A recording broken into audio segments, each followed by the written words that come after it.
Well, hello everybody. I think we said hello to everybody already. We are Kent and Judy Judkins, and we've been married for 37 years. Is that right? 37 years. We're going to tell a little bit of our story today, but first I just wanted to kind of introduce us. There's some people coming in. We'll give them a minute here. Go ahead. Wait, that's good. Hello. Yeah. So I'm Ken, and this is my wife Judy. We've been married for about 37 years, and we have lived in Idaho and Washington, and I went to University of Washington. Actually, first of all, after we married, we lived in Eastern Washington State for a little while, and we moved to Seattle. And then I got my first job in the Bay Area in California, and we had kids there. We're going to talk a little bit about some of our background, but we moved to Shreveport about 20 years ago. In fact, it was 20 years ago. So we've been here that long. And Judy's a nurse. I work at the med school here as a computer guy, running programs that help the students to learn.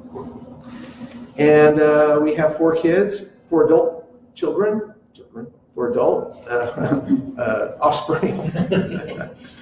And they live in Washington State, in Oregon, in Utah, and our youngest daughter lives in New Orleans. She just started nursing school down there. And so with that brief introduction of who we are, I'm going to let do we do disclaimers first?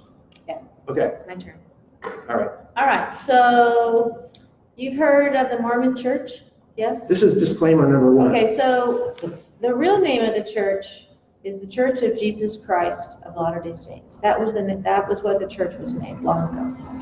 Over time, members of the church were referred to as Mormons, and that's pretty much the same today. Most recently, the current leader of the church made an announcement that he didn't want us to be referred as Mormons anymore. They're referred to now as Latter-day Saints. Latter-day Saints, or I'm not even sure what all the different things are that they call themselves now, but to say that I'm a Mormon is looked down on. So, but we're going to use the term Mormon because it's easy, everyone knows it, and because we want to. So there you go. So we're going to go over 3 topics today. I have another disclaimer. Oh yes, disclaimer yours. So okay. She gets disclaimer number 1, which is about us using the term Mormon. And in fact, they changed the Mormon Tabernacle Choir to the Choir at Temple Square. Tabernacle Choir at Temple Square. Yeah, because they want to make those changes internally as well as have the media follow those guidelines. But we just have the habit of saying Mormon, so we're going to say. My disclaimer is that even though we're going to be talking about a lot of things that we went through today, I don't want to say this is the absolute truth, and but it's my truth, and it's what I felt, and it's what I experienced, and she will do the same. But we don't mean to say that we are the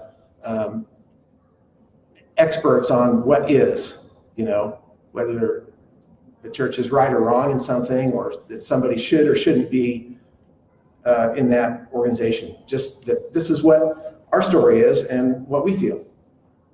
And now Judy will introduce the topics. Okay, so we're going to break this up into 3 topics. Number 1 is how did we become devout Mormons? Number 2, what does it mean to us to be devout? And number 3, what happened? So, you want me to start first? How I became a devout Mormon? No, I think I have my little story, don't I? Oh yeah, he has a story. I forgot. He has a story. So one way to tell a story. One way to tell a story is from the beginning, but I don't want to do that. I'd like to frame this by telling an experience that happened fairly recently. And like some books start at the end and then they say what happened to get there. So that's kind of what I'm going to do. And so in April of this year, we decided to quit being Mormons, and we did the necessary things to have our names taken off of the rolls of the church. When? In April of this year. This year? Of this year. Oh, wow. And on Mother's Day in May, we were in Washington, D.C. in a museum. It was actually a Holocaust museum on a Sunday morning. And I started getting text messages from my friends, my Mormon friends.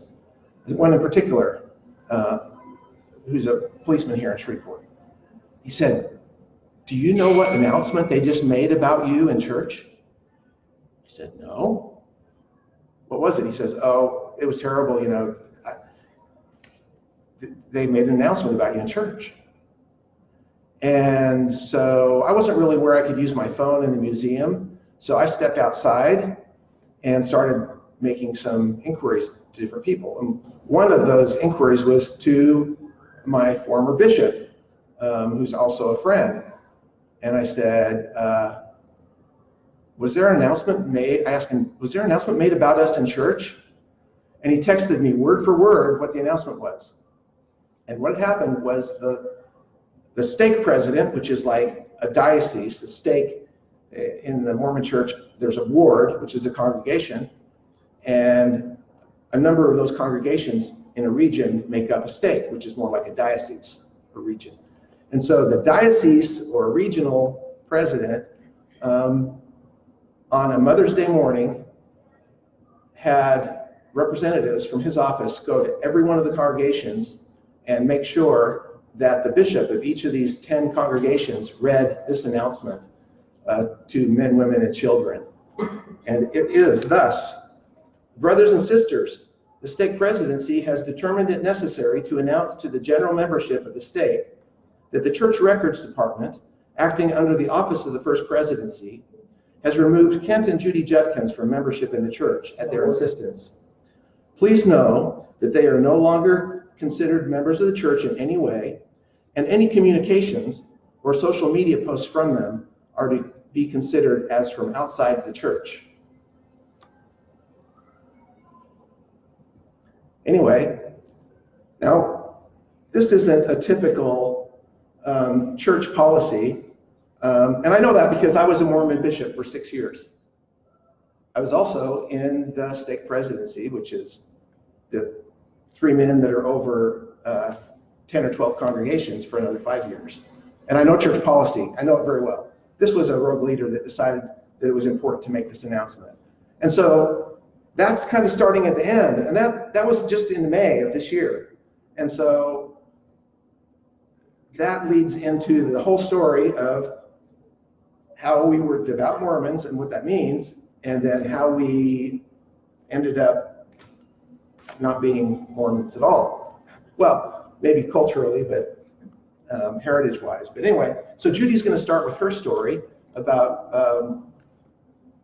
How did I become a devout Mormon? Yes. All right, so I was born into the church, basically. My family lineage from back in the beginning of the church, there were some of the early members, brought that membership forward through generations. There had been a lot of breaks along the way with different people leaving or going inactive, but somehow my mother got she got involved in the church through a family member. And so I was baptized when I was 8, and I went, I became a member at 8. Now, the devout part didn't come from my mom or even from our family. The devout part came because I saw in the Mormon Church something much better than what I had at that time. I had a really rocky family life, and the church was not involved in that rocky messiness, but that's what I saw, and I saw it from the age 8 until I left home at 18. So that's a good period of time. And during that time, especially as a teenager, I was very active. I got myself to church. I went to every meeting, every youth activity. We did all kinds of stuff. And it became my focus. You know, this is what I want. I would see all these families and these husband and wife, these couples that are making it work, and they have a great family, and they're devoted, and they have a purpose, and they're great people. I wanted to be like that. So I pushed myself on that course to be a devout Mormon. And at 18, I decided, in order to get that prize, or, you know, realize that dream, I needed to marry a Mormon man, a returned missionary, preferably. And my goal was to do that, to get married in a Mormon temple, and to raise a family as members, and continue being a very devout member for the rest of my life. So that's how I was born into it. That's how I became one. So our beginnings contrast a little bit. The one thing we share is we have Mormon heritage going back generations to the pioneers, having people in our family that knew the founder of the church, Joseph Smith. And but for me, I had a very stable Mormon family life. My parents were adherent Mormons. We had a happy family. I had 4 siblings. Judy was an only child, really. I had 100 cousins, and she has 2. So we had kind of different family lives. And all I knew, being born into the church, was how to Mormon, really. I mean, my attitude, probably until I was about 18, was, you know, this works for my family, for my parents. That's what I want. I want to have the same thing that worked for them. You know, we get along and everything's happy, and we're comforted in our beliefs. And so it wasn't a matter of whether I believed in it. I just thought that was the way to do it. And I didn't question that it was the only way to follow God. That was the teaching. It was the only true church. And I didn't question that. I just thought, that's what it is. And when it was time, when I was approaching the age of 19, when young men go on missions, then it wasn't, for some, it was, you have to decide whether you're going to do this, what you're going to do with your life. Well, for me, my dad was a missionary. My dad's dad was a missionary. All of my dad's brothers were missionaries, unless they were in the Korean War. All my uncles had gone on missions, and that's just what we do in our family. Is it only males? I'm sorry? Is it only males that go on missions? And so at that point, it was... It wasn't only males. No, it was... So for... it's really only required of males. For females, then they would go a few years later, but it was not... There wasn't so much pressure, because for them, the pressure was to get married and to have a family. For the young men, it was, before you hook up and get married, then you'd better, you know, go on a mission. That's just what you do. And so, you know, it wasn't a matter of whether I believed, I just thought that's what I should do. And I guess there were times when I was actually thinking about beliefs, but I lived in a community that had lots of Mormons. I had good friends that were Mormons. I just thought, this is what I'm going to do. I'm going to go to a church college. I'm going to do this, I'm going to do that, and just saw my life being a patterned after my parents' lives. And so I did. I put my papers in for a mission, and you just make yourself available, and the church tells you where they need you. And so I got a letter in the mail from the prophet, the president of the church, saying that I was called to serve in Santa Cruz, Bolivia. And so I got to go to Bolivia for 2 years. I went to a intensive language school. That was the one class in high school I got a D in, was Spanish. So, but I did take an aptitude test. I guess they decided I was able to learn a language. So I went to Bolivia for 2 years. And when I came home, I actually wrote to a young woman weekly, and she wrote me letters. But the week I got home, she Dear John me, she told me that she actually met somebody else during a mission, she didn't want to let me know that and make me feel bad while I was on my mission. So the week I got home, I found out my plans were sidetracked a little bit. But I eventually decided to get back on track, and I needed to be at a Mormon college. And BYU was too big and intimidating for me. But there was a little sister school called Ricks College in Rexburg, Idaho. And that was okay because my mom was actually a Ricks, and my great-great-grandfather, Thomas E. Ricks, founded that school in Rexburg, Idaho. And he was one of the pioneers and under Brigham Young. And anyway, so that seemed to fit. And in fact, I was working at some job, and a salesman came through, and he found out I was Mormon and a returned missionary. And he said, "So what are you doing with your life?" I said, "Well, I don't know. I was going to go to school where my girlfriend was now." And that didn't work out. He said, "Well, you should be at Ricks College to find a wife." I said, "That sounds like a pretty good idea." And so that's what I did. But I sort of missed the boat going in fall semester. Do I want to go into the story? No. Okay. Anyway, I met her and went in spring semester at Ricks College in the cafeteria. And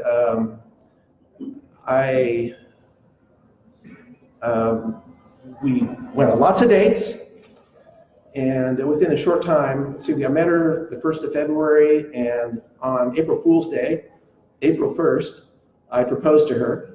And just in case. Yeah.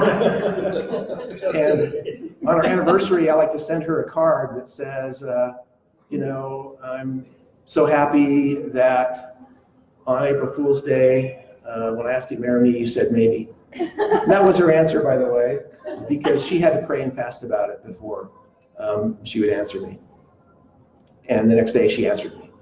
And then we were married in August. She was 18 when I proposed, and 19 when we got married, and I was a few years older. Anyway, how far do I go? That's it. That's good. So yeah, we were all in. And at this point, we're going to do a little activity to show you what it means to be all in Mormon. So this is kind of like the top 10 list of what it is to be all in as a Mormon, okay? The top 10 Mormon practices. And so this is kind of like a little game. Unfortunately, y'all don't get to participate because we're the experts on Mormon practices here. And so we have a bag here that we just picked up last night because we needed a bag to put these little papers in. Very fitting for the beliefs. Yeah. We have the same bag. Yeah. I'm sure we'll have a collection of these eventually. And so, I'm going to hold this. Okay. My So timer. we have 10 things in this bag, and we don't know what we're going to draw out, but she's going to draw out something. She has 1 minute to explain that Mormon practice. And then after her minute's up, you'll hear a sound effect from a popular musical. I think it's a ding dong. Ding dong. And then Do you know what that's from? The Book of Mormon. the Book of Mormon musical, yeah. So the reason why we're doing it this way is because we could talk for hours. Yeah. This is a deep and wide and vast experience, but we're just trying to give some highlights. So Yeah. I'm So, going to tell you a little about what it means to be a devout Mormon. so I have a little timer here, and do you want to draw first? I'll go first. Okay. All right. After the doorbell goes off, then she can tell how we were involved in that practice briefly, and then we'll go to the next one. Ready? Okay, go. Pay tithing. In the Mormon Church, members are expected to give 10% of their income as tithing to the church, 10% of gross. Although it's not always put that way, that's when people ask 10%, 10% of what? 10% of everything I have left after I pay bills, or 10% of what, what I'm getting at. We were taught it was 10% of gross. And along with that would be offerings for the missionary program, for disaster relief, whatnot. And in order to go to the temple, which will come up later, you need to be a full tithe payer. You're interviewed at the end of the year by your leader if you have been a full tithe payer. And if you answer yes, then you get your temple recommend renewed. It's going to go beep. So for us, we pay tithing. We didn't always pay tithing because we were one income, and financially we just couldn't figure out how we could make it work. Even though members were told, pay your tithing first before you pay for any bills. Pay your tithing. The church will help you if you need it. So we did that a few times actually, but then we got to a point where we just got to pay tithing. So we paid 10% for many, many, many years on our gross. Just drop it on the floor. Drop it. Okay. I'll hold this for you. And white, kind of. All right. I have ordinances, which you might think of as sacraments in Catholic Church or other churches. So there are certain things that are required of a person while he's on this earth to do in order to get into heaven. They would be like baptism, like for males getting a priesthood. For couples, it would be going to the temple and being married in the temple for time and eternity. It would be also ordinances for those that passed on. So the people who missed these ordinances, those had to be done later by people living. So in proxy, we would go to the temple and do the same kind of sacraments. You get baptized underwater in the name of somebody else who'd already. And so all those ordinances are a big part of Mormonism. And I have 5 seconds, but I'll go ahead and start saying how we were adherent to that. All of our kids were baptized. I kept myself in the position where I would be worthy and able to baptize my kids, to give my sons the priesthood. I got those myself. I had to be ordained as a bishop. We went to the temple and were married. Where only people that could attend our weddings were the people who were also at the status level in the church, so they could be in the temple at our marriage. So if you had a father or a relative or a grandparent or whatever that didn't go through those ordinances and were interviews, then they wouldn't be able to attend. They could come to your reception, but it's not quite the same. Anyway, so ordinances. Drop it. You ready? Yeah. Chastity. All right, so the Mormon faith, the devout Mormons, typically there's no sex outside marriage, there's no sex before marriage. Chastity questions are asked of all members in interviews with their leader. Whether you, like for a young person, are you sexually active? Do you keep the law of chastity? That would be a big sin if they had done anything. Couples, they'd be asked about, do you continue to keep the law of chastity, which means are you faithful to your spouse? Men are typically asked about masturbation or pornography. Are those allowed? No. No masturbation? No. Ever? Oh, wow. No. And it's a huge sin. R-rated movies would fit in that category because they're too risque, I guess. So as a devout member, that is what the law of chastity. That's what we did. So Modesty. And modesty, yeah. So we were married very young. Neither of us had any sex outside of marriage, before marriage, and would never even consider it because we wouldn't have been able to get married in the temple. So, and then of course we've been faithful ever since. We taught this to our kids, and it was an issue with a couple of them where it was really hard for them to keep that level of expectations that we had. Well, we had it because the church had it. We were trying to follow the church. So, go ahead. You're next. Yeah. All right. Serving in church callings. It's already said something about my mission and that I was bishop and different things. And Judy I'm not supposed to talk about our development yet. So in the church, there's lots of things to do. And so people are called to be a bishop or to be a teacher of youth or a teacher adults, or to clean the building, or to be an expert on a certain subject, or to watch over a family, to speak in meetings, all unpaid volunteer things that you do. It keeps people really busy. You're assigned to go to the temple to do those ordinances for other people. You're assigned to go out with the missionaries. You have assignments, to just about everything that regular churches need to run. Those are all those assignments come from a leader who is apparently or supposedly inspired to tell a member what is needed of them, and then they go and do that thing.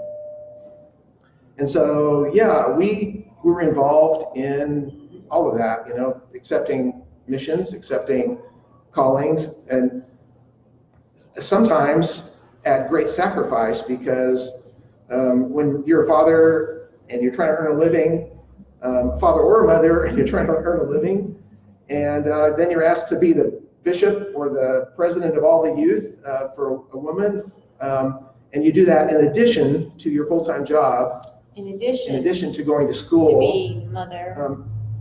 Right now, in Shreveport, in our ward congregation, there's a young man who is the elders quorum president, which means he's over all of the men, which requires a lot of work. He's also a second-year medical student. And so they're requiring that of him, even with lots of other things on his plate. And as a devout member, he would do that. Yeah. Without hesitation. I don't think he hesitated. Okay, my turn. Believe. So Mormons, devout Mormons, believe in some very core things. They believe in what's called the first vision. Anyone familiar with that story? The first vision is an event, purported event of the leader of the church, Joseph Smith, where he went to pray to God about which church he should join when he was 14, because he was really interested in doing the right thing. And God and Jesus Christ visited him in this first vision, and he was told not to join any church, and so that's the first vision. All the other churches are wrong. That's part of that as well. So they also believe, so that's a tenet of belief. Okay, the Mormon Church is the one true church. It's the restored church of Jesus Christ and the only true church on the earth. And then there's the Book of Mormon. So let me just make a little brief thing about the Book of Mormon. The Book of Mormon is a story of Jews that became Indians, basically. So we believe, I'm going to say for me, I had no doubts at all about any of those things. I didn't question it. It just was. That was what was true. So I felt like I was super devout, and I didn't even realize how deep that ran until it was cut. So anyway. All right, is there another thing in the bag? Yeah, there are a couple more. Okay. Okay. Keep getting that thing. Go ahead. Temple work. And so a temple is different than just a congregational building. When I was a kid, there were only 12 temples in the whole world. You're familiar with the Salt Lake Temple. And anyway, there were just a few scattered across the world. Now there are over 200, I think. There was one prophet about 20 years ago who did a big push to have temples. We have one in Dallas. That's our closest temple. There's one in Baton Rouge. But along with temples are all those ordinances, sacraments that I talked about doing for the deceased. First, you go to the temple and you do your own work, your own ordinances there. And then later, you return often and you do work for those that have passed on. When you go to the temple the first time for yourself, then as an adult, then you are given symbolic clothing that you wear, underwear, actually, undergarments. The same way, okay, I can do that. And we did that. So before I went on a mission, I did my own ordinances there, got my symbolic underwear that reminded me of the covenants that I had made in the temple. And I was to wear those 24/7, except during the 3 S's, which is swimming, showering, and sex. And so, for example, if you are going to be intimate, then, well, you go to bed with your garments on, and they come to your knees, and they're white. I think with Brigham Young, they went to the ankles, so we should be happy about that. But anyway, and then if you're intimate, then you can take them off, and then you put them right back on, and you just wear them all the time. And I did that from when I was 19, or to when I was 58. We'll talk about that later. And then when we got married, that's when, just before we were married, Judy went to the temple to do her own ordinances and got those ceremonial, or not ceremonial, but symbolic clothes. You wear under your other clothes. And anyway, and so yeah, we probably didn't go to the temple as often as we should, but we'll talk about guilt later. It's in here too. So you're supposed to go often. When you live close to one, I mean, my dad, when he lived in Idaho Falls, would go several times a week, and you could go to the temple and spend all day there doing this work for people that you've done genealogy for. Genealogy is a big part of Mormonism. Why do Mormons do genealogy? Because they need to know all of their ancestors and do the temple work, the baptisms, the marriages, the sealings of family together, all those things for them. Okay, my turn. Repentance and guilt. So he just brought up the guilt thing. He mentioned that we didn't go to the temple as often as we should. There's a lot of shoulds. There's a feeling of should all the time. We should be reading the scriptures together as a family and separately. We should be having family home evening. We should be going to all our meetings. We should be fasting on Fast Sunday. We should make sure all of our kids go to their meetings and support the leaders. So should was a thing we just did because that's what we're supposed to do. So repentance and guilt is this feeling that you're never doing enough. And every week, as part of the church, the main church meeting was the sacrament, which a lot of churches have, and ours was supposed to be a time to reflect on what we need to repent of, what you need to do better, who you need to say you're sorry to. And the term endure to the end. So even though it might be hard to do all the things that are expected of you, you're also expected to endure to the end.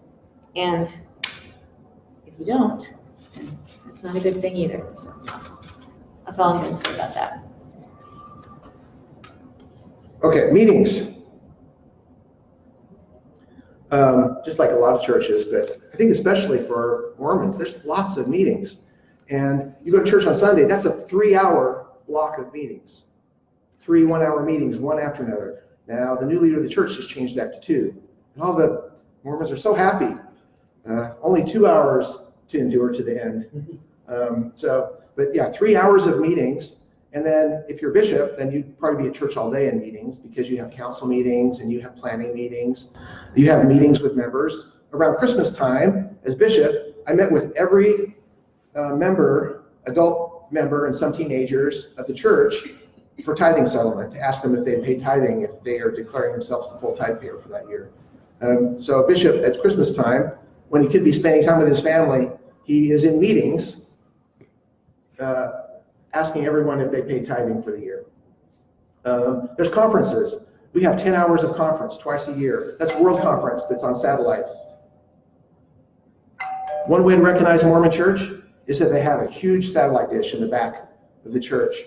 We don't use that technology anymore. They don't need such, these big 6-foot, 8-foot dishes anymore. But you can tell that because conference, which happens in Salt Lake, is broadcasted to the world. Now you can get it on YouTube, the internet, or YouTube recorded, but you can get it live on. We watched it live on YouTube. Straight on YouTube. Okay. Okay. Yeah, or not Netflix. You ready? Amazon, or My turn. yeah. Okay. All right, next one, hit the button. Follow the current prophet and apostles and your local leaders. So devout members of the church believe that the current prophet is God's spokesperson for the entire church, and whatever he says, never a she, always a he, whatever he says, that's God's will, and you don't question it. And if you're a good Mormon, you would follow the prophet, which there's a song about follow the prophet that children are taught. There are 12 apostles under a prophet. They are also considered leaders that we need to listen to what they say. And then there's your local leaders. So there's this hierarchy of, you support and you follow your bishop, then you follow your stake president, and then you follow the prophet. So it's all this, there's all this belief. And that's how devout members are. They have no problem doing all that. You get the last one. All right. Thank heavens. Okay. Oh, this is a big umbrella. We call it short. provident. Okay. We call it provident living, but it's basically the church encouraging you to get an education, to have food storage in case of calamity, to be debt-free, and to keep what's called the word of wisdom, which is the law of health. That's why Mormons don't smoke, drink alcohol, coffee or tea. No, well, it's not exactly no caffeine, but for a long time when I was a kid, my family we could not have Coca-Cola or Pepsi because we thought that was against the word of wisdom. Now they sell it on BYU campus, and it's Really? it's changed a little bit. But there is this law of health, and it's very strict. And when you go in for a temple recommend interview, that interview to see if you can go to the temple, then they ask you if you keep the word of wisdom. So if you had coffee or if you had tea, and I actually didn't, I can start this. I actually didn't have alcohol until my 58th birthday. I had my first beer. I'd never had alcohol before that in my life. Over. Go away, we're not home. I'd never Have had, you heard about the church? yeah. What do you know about the Mormon Church? I'd never had coffee until I was 58. And so, now, she had a grandfather that was alcoholic that slipped her some things, but, so she can't say Tasted that. a little bit, yeah. I've never smoked Forever. a cigarette, No. You don't need to do that. so that's okay. I don't plan on smoking a cigarette. Maybe a cigar sometime. I don't know. Try that sometime. Nasty, Okay. nasty habit. So anyway, yeah, we did that. I wouldn't say we were successful completely at staying debt-free or always having a year's supply of food, but I appreciate that the church was trying to help us to be smart about things. So, all right. Okay. I think we're done with that little activity. Was that okay? Did that seem like it was Great. It long? was a wonderful way to keep it concise. Okay. Okay. Because like she said, we could have talked a long time about any of those topics. And there are 100 more topics, but those are that gives you sort of an idea that to be a compliant, devout, adherent member of the Mormon Church is demanding. And we did our best. We didn't always meet the mark, but we tried our hardest so we could. Well, let me interject there. Sure. Try your hardest is not a good phrase for me. No, we tried Because sometimes. I would compare myself to so many people and say we didn't do everything we could have done. We could have done more. If we had done more, then XYZ would have been different. So So never feeling. we'll try to keep this next part kind of concise and short too. How long have we gone, Eric? It's been 40 minutes. Oh, okay. Yeah. Is it usually? That's fine, they vary a lot. Okay. Okay. Well, Keep this we're And gonna. it could be like an hour. Yeah. Okay. We'll keep it under It's an very hour. interesting when it's all. All right. Yes. So the big question is what happened, because I love to tell that story to bartenders. This is my first. I had my first beer on my 58th birthday. That was, this last year. I love to tell that story. This, And no, you're 50, yeah, you're 59. No, I'm Okay, 59. Sorry, and so I forgot. what happened? I mean, we were happy being Mormons. It was very comfortable. And we sort of had our way set, and we had lots of examples of people that worked for. And I would say that looking back now, I can see little things that happened through my life. When I was a kid, I asked the question, what's the difference between praying and making a wish? Or what's the difference between priesthood and somebody doing a blessing or somebody doing a magic trick, And then another thing that I remember is when we were a young married couple, that it was hard to pay tithing because we were struggling. And so I started questioning a little bit, like, is this really so important? I mean, is this true? Because it's hard to pay that part of my income when we are just making ends meet. And then I remember with that attitude being in a Sunday school class, and they were talking about how in all of eternity, if you stretch this line out in both directions, going back into the past and into the future, that this time is the time when we're tested to see what will happen for the rest of eternity.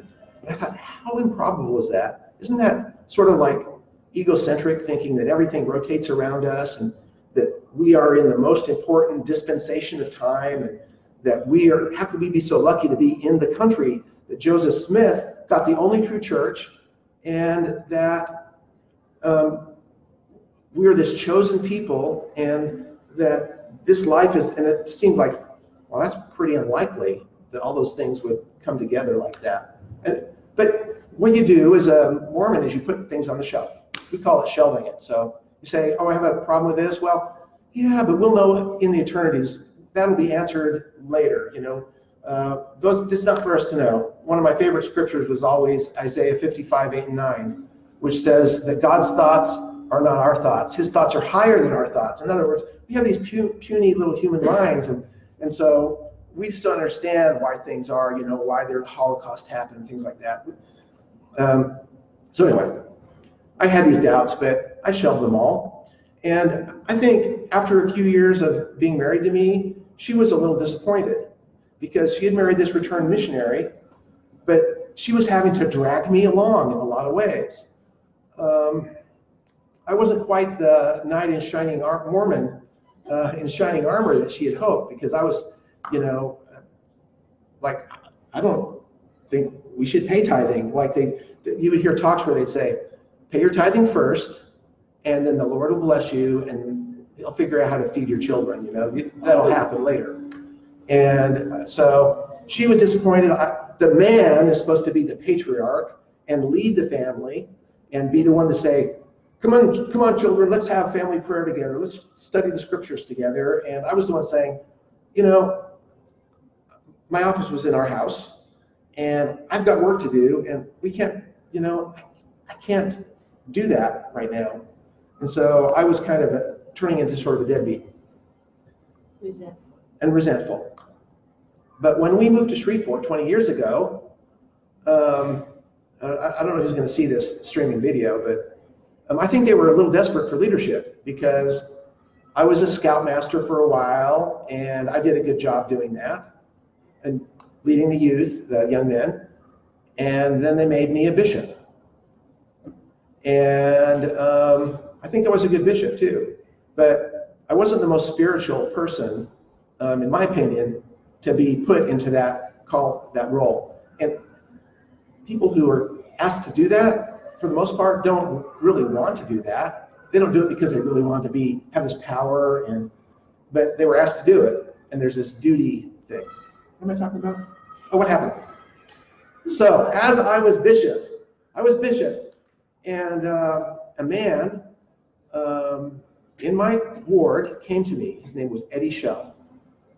And he was a prominent member of the community. He was one of the founders of Bipsy College. And he had been a congregation leader, a branch president in his own time. But he came to me and he said, Bishop, I read this stuff that is disturbing to me from church history about the origins of the church. And I bought a copy of this book. It was Grant Palmer's Insider's View of Mormon Origins. And I bought a copy for you so that you could read it and tell me what you think. And I accepted it from him, and every time Eddie would see me, he would ask, "Did you read it? Did you read it?" And I'd thumb through it, and after 2 months, he said, "Bishop, are you going to read it or not?" I said, "Look, Eddie, I thumbed through it. I know what it is. It's anti-Mormon. It's not kind to Joseph Smith. I'm just not going to read it. Here's your book back." And this is a little emotional for me because I was the only person that he could come to. There's no place in the church to express your doubts. And I was his leader, and he needed some ministering. He needed somebody to help him to get through this because his whole foundation had been pulled out from under him as he doubted whether it was true or not. And I sent him away, basically. And he and his wife ended up leaving the church, having their names removed from the church. And a few years later, he passed away from a cancer. And so fast forward a few years, and I had been bishop for 6 years, and I was in a higher level over the Architects with 2 other men, a counselor to the president. And it's 2014. And the church is realizing that people can Google stuff. And I like to think of it as like similar to when Gutenberg printed the Bible and everybody could have a Bible to read, and it wasn't just the scholars and the people high up that had that information. So now people can Google Joseph Smith and polygamy, or Google the peepstone or the seer stone or the, any of those many topics, blacks and the priesthood, and which is another hot topic in Mormonism. Why couldn't blacks hold the priesthood until 1978? And so the church decided this is a problem for us. People are finding out stuff, and we're losing people. And so they had a group of scholars write a series of essays, and they call them the gospel topic essays, and they put them on the church website, buried where people could find them, and where Google would find them too. And so the church could say, well, we aren't hiding this stuff from you, it's there. And, if there's somebody that questions it, we can send them there and get faithful, apologetic answers to these problem areas. Well, I read the essays, and I recognized elements from Eddie Shell's book. It's like, that's not anti-Mormon information. That's actually Mormon history. That's stuff that happened that my church, that I had given everything to, had kept from me. When I was a missionary, I taught people what was given to me, and now I find out that it's not quite accurate. And there's lots of examples of this. We're not going to get into those details unless you want to ask them in the question and answer stuff. But I felt kind of betrayed. And I guess especially torn up when I realized that I had sent Eddie Shell away and I didn't help him. And now I was that guy that had nowhere to go. And I couldn't even talk to my wife because I put our marriage ahead of, I didn't want our marriage to be messed up. And I'd heard of people who had left the church and that was a divorce. You married me in the temple, and that meant that we committed to being devout. And so many devout women would rather leave their husbands than stop Mormoning. And so I didn't talk to her about it. So I'm wrapping up part of it. It's okay, we're doing fine. And so she recognized I was in the middle of just a nervous breakdown, depression about this. It was just tearing me up. It still tears me up a little bit to think about it. I'm getting over it. And this was just a few years ago. This was April of 2017. It was 1.5 years ago. 1.5 years ago. Feels like forever. Yeah. Anyway, and so I guess that's spilling over into her story of what happened with her. Do I tell any more about that? Whatever you want to do. Yeah. So we'll go to her, to what happened with her at that point. I will say one more thing. When I was in the stake presidency, I had an assignment to travel and to show up at these different congregations to kind of check on them and be there. And in my position, I was to preside over any meeting that I was at. So I would sit on a stand, and all the members would look to me as the ranking leader. And I was feeling like a hypocrite because I wasn't that guy that people saw me as. I didn't feel authentic. And so sometimes I would head off to my assignment, and instead of going to any congregation, I would pull over on the side of the road, and I would sit there for 3 hours. Maybe it was in Magnolia or Texarkana or wherever, and then I would come home and pretend, I guess, like I had been somewhere, done my church thing. So for like a year you did that? No, I mean, I did that occasionally. So anyway.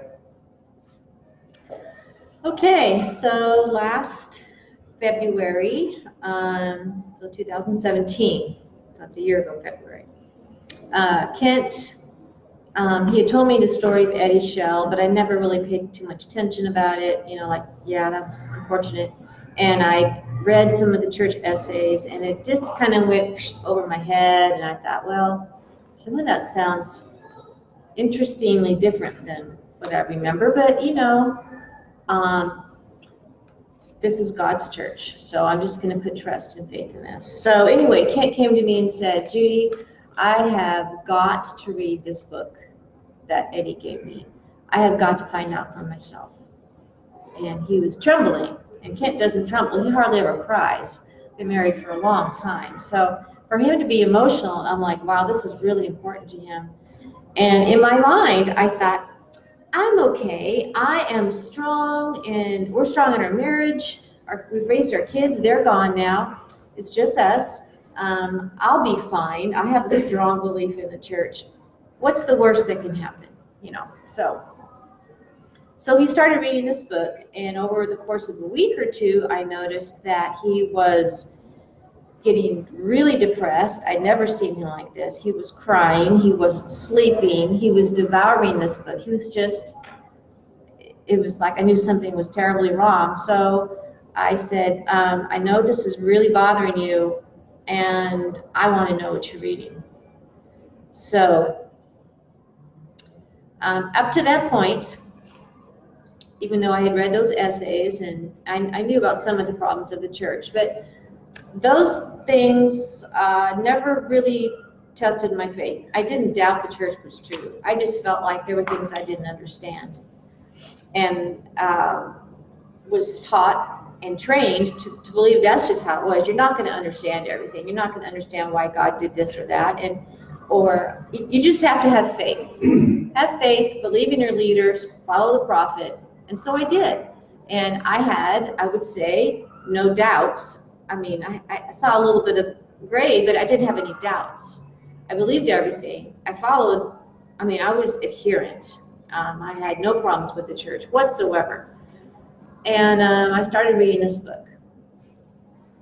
And I wish I had written down how fast it happened, but it was a very fast fall from total belief to no belief.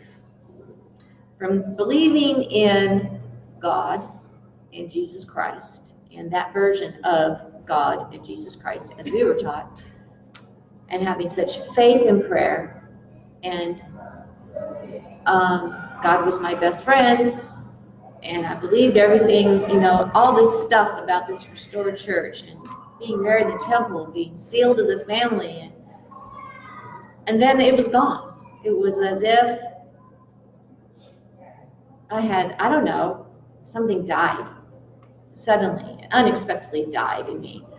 And I remember reading this book, and just I would walk around the house just shaking my head like, I can't believe this is what happened. This is not what they told us. I didn't sign up for that. if I had been taught those things, I don't think I could ever have followed this church, but I wasn't. Nobody was. So it was very dramatic. It was traumatic. I was crying all the time. In the meantime, we have to work. That was really challenging to try to work. So Kent, it was really the person that got me started this way. I don't blame him at all, but it was because I was concerned about him. That's the only reason why I even read anything. I did a lot of reading. So, I mean, I would read, I'd get my scriptures out, I would get all these different sources, and I would compare what this person said and that person said, and so I was trying to get two sides of the story, what the church taught and what this anti-Mormon stuff is supposed to be teaching, and where's the reality here? And that was hard to do, but I was determined because I knew that I was falling apart, and I didn't want that to happen. What if I was wrong? What if this really was true, and now I'm being deceived? There's a term that I heard in the Mormon Church, and maybe other churches have it, the very elect will be deceived, or in the last days, the very elect. And that's what went through my head. The very elect will be deceived. And I felt that was me.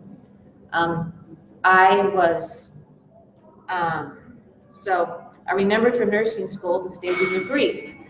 Learning about the stages of grief, and I recognized that's what I was going through. I was angry. I was in denial. I was angry. I had a lot of depression. Bargaining, I'm not sure how that fit in yet, and acceptance. So acceptance came much later, but that went on for months. We started connecting with other people who questioned the church through Facebook groups, through groups that do meetups. I did a lot of journaling during that period of time. We had tried different alcohol, and I remember a few nights crying and sobbing because I had drank too much, and I was just grieving over all this. Kent and I talked a lot. We would just sit back, we'd sit down, we still do it to this day, and we would just say, can you believe this? This is not, how did we ever believe this? That went to me feeling like I could make some decisions for myself. So rather quickly, I told Kent, we're not paying tithing anymore. We're done. And a week or two later, those underclothes came off. That was the hardest part. Because that was, well, number one, I'd never worn regular underwear since I was 18, ever, except for, bras, but that was your underclothing. And that was a symbolic of tearing the church off of me. I didn't want it to touch me anymore. We talk about how we told our kids. No. Okay, so we did end up talking to our kids about it. And how far do you want me to go with this? Can I just do this part here? Yeah. So Andrew asked us to talk next week too. And I know this has been kind of a negative in a way because it's sort of a tragedy, but we don't want to leave you on that. So just know that we are good now. I mean, this was horrible, but we are good. And she started talking about how now some of the positives we actually are thinking for ourselves. We always used to look to the church list. Like, what does the church say we can do here? Can I get a vasectomy? Actually, I didn't ask about that one. I just did it. I found out later that I shouldn't have. Like, what? Anyway, I'm deciding that's just something the church, nobody else has to be a part of that in my life. I mean, I should be able to make my own decisions. So that's good. And we've actually enjoyed being like kids and trying different cocktails and things. I mean, it's not bad to start with alcohol when you are mature. Try it, Paul. And so, we like to go on cruises. But boy, the last two cruises where we where alcohol was involved, they were the best. And so, yeah, so we're good. But I think next week we do want to talk about some of the positive aspects that we got from Mormonism and moving ahead a little bit, and what, what we can use from our journey in maybe a more secular way and more just a different way where we're still thinking for ourselves, but we're using the good that we from our foundation. I started this talk with that announcement, that horrible announcement, and even my adherent Mormon friends thought that was horrible. And I've only heard a few people tell me that they thought that announcement was okay. And so, shunning kind of thing, people can see through that. There were things that I understand why my friend, the stake president, did that. We've started a little support group for post-Mormons. He sees that as kind of a threat. I was high in the leadership here, so sort of like when they see that ex-bishop, ex-stake president has left the church. But we really wanted to go quietly, and we're not trying to get people out of the church. But he made it so with that announcement, so we've had the chance to talk to lots of people about it. We have noticed with that announcement, that shunning announcement, that a lot of people just won't talk to us, that they don't. Lots of people know that we're out of church. Nobody wants to know why. Nobody asks us why. They say, we miss you at church, but a lot of people think we were deceived by Satan. A lot of people think we were offended by someone. The offense came later with that announcement, but we love the people there. I have 1,000 friends in this area, people I know that would recognize me on the street, that I might not know their name, but I know their faces. And, so we lost a lot, but it's like a new part of our lives, and we're grateful for that. Yes, very grateful. But thanks for letting us have this chance. If you want to hear part 2, I think Andrew still wants us to do that next week. So it'll be upbeat. It won't be as tragic. And so we can stop this if you haven't already. Yeah, well, thank you. Hope that wasn't too long. No. But